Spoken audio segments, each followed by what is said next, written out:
La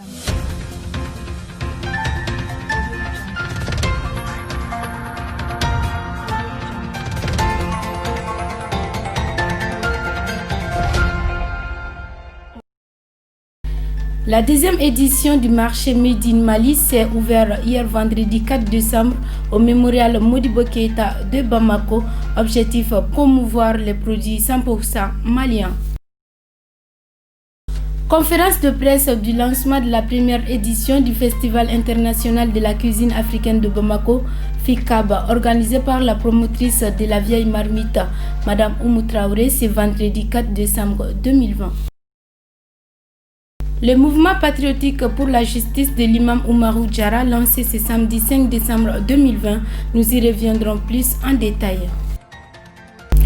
C'était là pour vous le sommaire de cette édition, chers téléspectateurs. Merci d'avoir choisi LTV pour vous informer. Bonsoir à tous et bienvenue. Comme annoncé dans les titres, organisée en collaboration avec ONU Femmes et d'autres partenaires, la deuxième édition du Petit Marché Made in Mali, initiée par la directrice générale des produits charismatiques Nabou Touré, a ouvert ses portes ce vendredi au mémorial Modibo Keïta de Bamako. Nos reporters Madina Traoré et Djakarija Damele étaient sur place. Suivons le compte rendu. C'est par ces mots que la représentante du ministère de la Culture, de l'Artisanat et du Tourisme a ouvert officiellement la deuxième édition du Petit Marché du Made in Mali. Elle soutient l'entrepreneuriat féminin. Elle est très heureuse de savoir que malgré le contexte où le Mali traverse en ce moment et que des jeunes dames se mobilisent pour l'entrepreneuriat féminin. Merci à vous et je déclare la deuxième session du Petit Marché de Noël ouvert. Bonne soirée à tous, bonne dégustation. Plus de 70 exposants ont répondu à ce grand rendez-vous de la deuxième édition du Petit Marché du Made in Mali qui a ouvert ses portes ce vendredi soir au mémorial Modibo Keïta de Bamako. Un cadre d'échange, de promotion et de partage d'expériences. Durant 3 jours, les jeunes entrepreneurs exposeront leur savoir-faire avec les produits 100% maliens. Une initiative de la directrice générale de Charismatique, cette cérémonie d'ouverture a enregistré la présence de plusieurs invités de marque. À sa prise de parole, Nabou Touré, principal initiateur du projet du Petit Marché du Made in Mali, a expliqué à l'assistance que l'objectif visé à la fin de ces journées est de faire connaître les nombreuses opportunités d'appui qui existent. La seconde édition du Petit Marché du Made in Mali s'ouvre aujourd'hui et je voudrais d'emblée remercier tous ceux grâce à qui cet événement voit le jour aujourd'hui. Il n'est pas besoin que je rappelle le contexte particulier dans lequel nous nous trouvons et qui impacte la vie et les activités de chacun d'entre nous. Même si les questions étaient nombreuses à l'approche de la date prévue, nous n'avons pas perdu de vue notre objectif, montrer la résilience des entreprises maliennes et leur donner l'opportunité de dégager des perspectives positives. Pour cela, nous avons élaboré un programme avec des espaces d'échange. Ils sont ouverts à tous et ils permettront, nous l'espérons, de présenter un tableau de la contribution de ces jeunes entreprises et particulièrement celles portées par des femmes à l'économie nationale. Ils seront également le lieu de faire connaître les nombreuses opportunités d'appui qui existent et qui malheureusement restent inconnues de la plupart des demandeurs. Enfin, les débats avec le public permettront de sensibiliser à la nécessaire dynamique du consommé malien. La crise que nous traversons avec les fermetures de frontières, les conséquences sur l'approvisionnement des marchés, nous y encouragent encore plus. Honorables invités, mesdames et messieurs, le Petit Marché du Made in Mali a bien grandi. De 16 à sa première édition, nous sommes passés à plus de 70 exposants cette année. Cela montre le dynamisme du monde entrepreneurial jeune au Mali. Malgré le contexte difficile, ces jeunes gens que vous découvrirez tout à l'heure en visitant les stands montrent qu'ils sont engagés dans la construction du Mali et cela à travers des réponses concrètes aux besoins de la population. Leurs produits et services sont innovants tout en restant accessibles, ce qui n'est pas gagné d'avance avec les contraintes de production que nous connaissons tous. Durant les 3 jours que nous allons passer ensemble, c'est l'image du Mali que nous voulons changer. Notre ambition de montrer notre savoir-faire est alors concrétisée. Nous n'y serions jamais arrivés sans nos partenaires techniques et financiers qui ont cru en ce projet. Permettez-moi de les remercier, à savoir le ministère de la Culture, de l'Artisanat et du Tourisme, le ministère de l'Emploi, de la Formation professionnelle, le ministère de la Santé, ONU Femmes Mali, notre partenaire officiel, Merci beaucoup. L'UMOCI, unité de mise en œuvre du cadre intégré, l'Assemblée permanente des chambres de métiers du Mali, FAMIB, 2RK, Icône Média, BHA, Grills, Arc-en-Ciel, Bamako Ville Lumière, Justice Event, Tapis Rouge, Tchakite Robotics, Sadio Mag, Le Facège, Doumini, les ateliers de Mati, Africable Télévision, LTV, TM1 et Site en Imprime. Permettez-moi donc de faire une mention spéciale aux structures d'accompagnement à l'entrepreneuriat innovant. Nous espérons que dimanche, à la fin de ce salon, chaque exposant bénéficie d'un partenaire ciblé pour un accompagnement, d'un plan d'affaires aux normes et de réelles opportunités de financement afin de voir prospérer son entreprise. Enfin, je souhaite rappeler que le petit marché du Made in Mali est aussi un cadre festif. À quelques jours des fêtes de fin d'année, vous y retrouverez de quoi faire plaire, mais aussi des ateliers culinaires avec des produits de chez nous. Madame Timbo Umumba, chef de cabinet du ministère de la Santé et de l'Action sociale pour sa part, dira qu'il est temps qu'on revalorise nos produits locaux. C'est une très grande richesse parce que quelles que soient les difficultés, nous arrivons à nous tenir debout. Debout face à l'adversité, debout face aux difficultés. Et nous avons une fibre patriotique, une fibre de solidarité entre nous et qui est innée, fort heureusement. Donc je félicite Charistémique pour avoir initié ces journées d'échange, ces expositions pour permettre aux gens de connaître mieux les produits, nos produits maliens et voir la qualité aussi de nos produits parce que nous pensons souvent qu'aller à l'extérieur payer des produits, que c'est mieux pour nous, alors qu'en fait, tout ce que nous cherchons, ça peut être trouvé sur place. Selon Bassi Diarra, chef de cabinet du ministère de l'Emploi et de la Formation professionnelle, cette initiative mérite tout l'accompagnement possible. Le contexte actuel est un contexte assez difficile.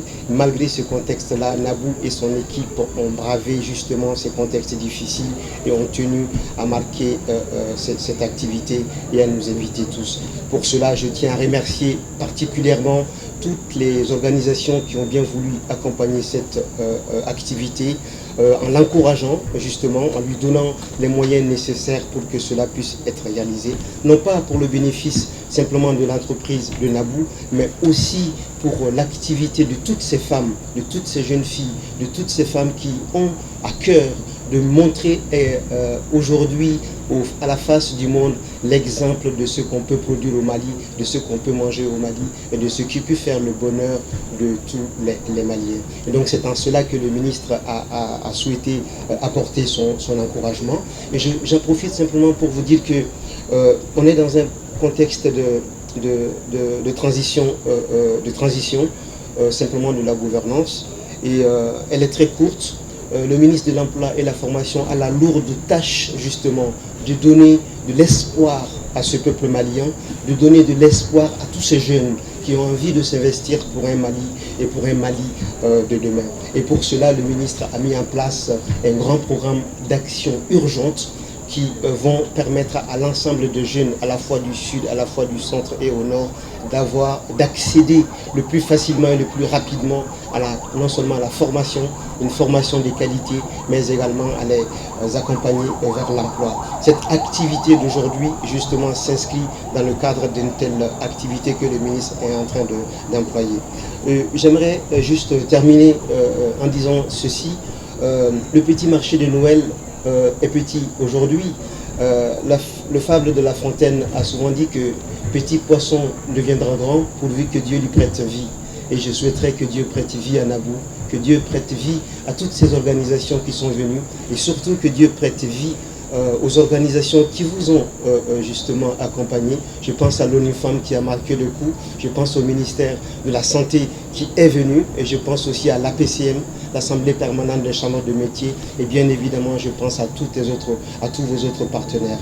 Je vous remercie d'avoir invité le ministère et de nous permettre justement de faire partie de ces personnes et de ces organisations qui vous ont accompagnés. Principale partenaire du petit marché du Made in Mali, Mme Béatrice Léon, représentante de l'ONU Femmes, quant à elle, a mis l'accent sur l'entrepreneuriat féminin au Mali. Nous travaillons dans des étapes. Nous travaillons avec les femmes agricultrices qui produisent toutes ces matières premières et qui n'ont pas là où vraiment vendre. Mais en travaillant avec ces femmes entrepreneurs, elles ont là où elles peuvent écouler leurs produits. Parce que ces femmes entrepreneurs conservent, produisent, transforment les produits naturels à des produits qu'on peut vendre ici au Mali et aussi hors de ces pays. Donc pour nous, c'est la fin de la chaîne, à partir des champs jusqu'au marché. C'est pour cela. Et nous avons voulu aussi que les entrepreneurs, surtout les femmes entrepreneurs, aient un endroit où elles peuvent échanger les expériences. Et puis aussi, elles peuvent avoir l'accès aux connaissances des experts, l'expert dans la matière. Donc ce n'est pas seulement vendre, mais elles sont là aussi pour apprendre. Ce que je peux lancer à tout le monde, c'est que l'entrepreneuriat est très très important pour chaque pays. Un pays qui ne produit pas ne peut pas devenir riche. Quelqu'un qui ne produit pas ne peut pas devenir riche.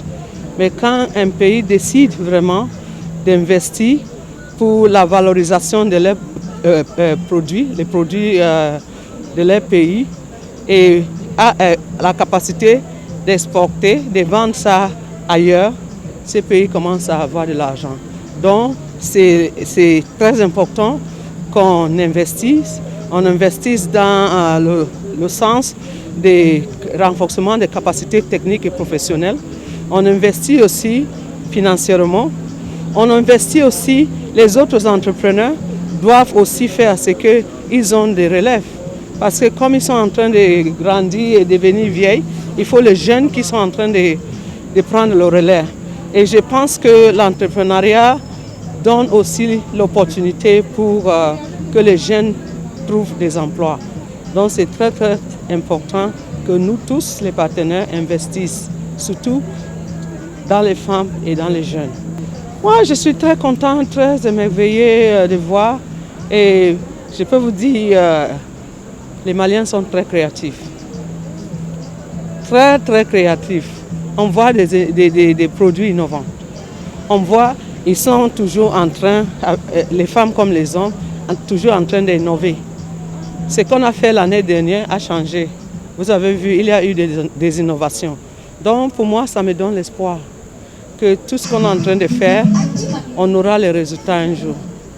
Organisée en collaboration avec ONIFAM, cette deuxième édition se tiendra du 4 au 6 décembre 2020. Alors, n'attendez plus.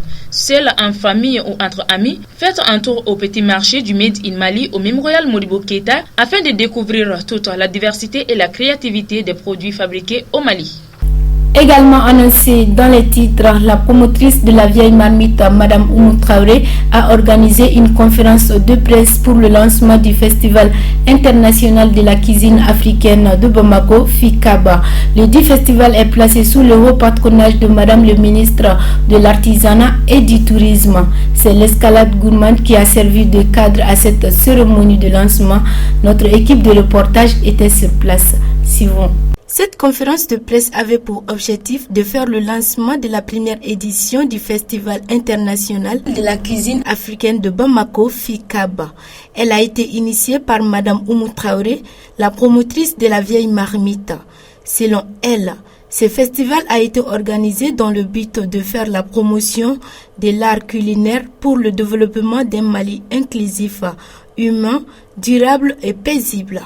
L'objectif de cette conférence de presse est de lancer une campagne d'ouverture d'une vision, d'un concept qui porte le Mali, mais peut-être qui n'est pas bien perçu à sa juste valeur.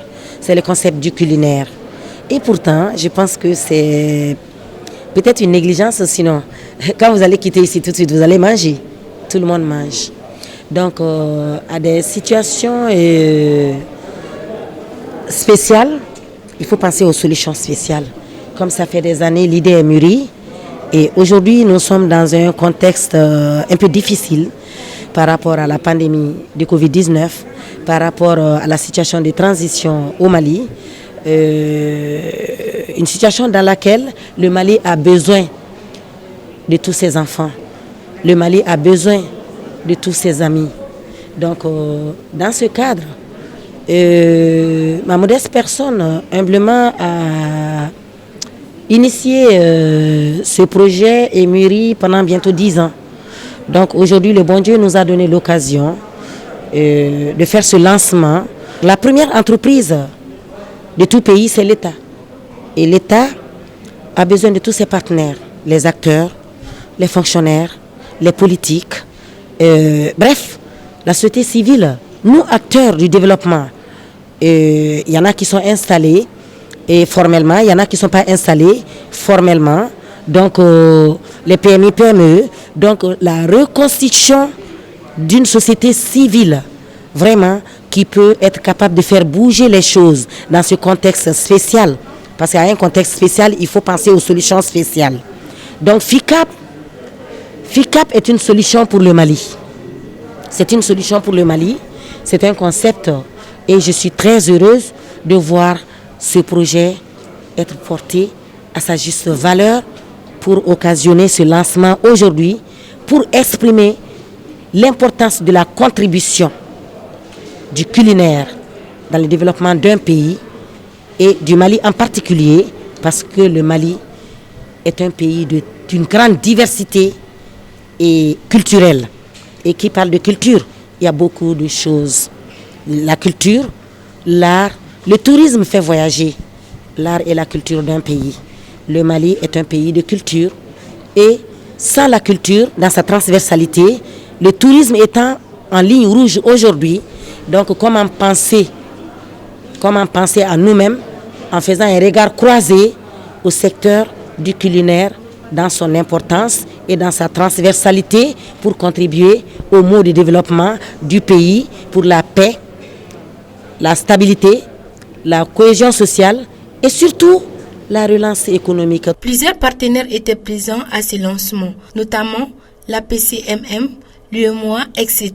Ce festival est placé sous le haut patronage de Mme Kadiatou Konaté, ministre de l'Artisanat et du Tourisme, représentée par son chef de cabinet, Litni Ibrahim.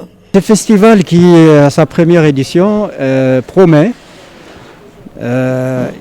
Il est vraiment ambitieux parce qu'il va contribuer d'abord à magnifier notre art culinaire qui est, par sa diversité, sa richesse et son authenticité, j'insiste bien, son authenticité, mérite d'être connu d'abord par nos concitoyens, consommé par nos concitoyens et aussi au-delà de nos frontières.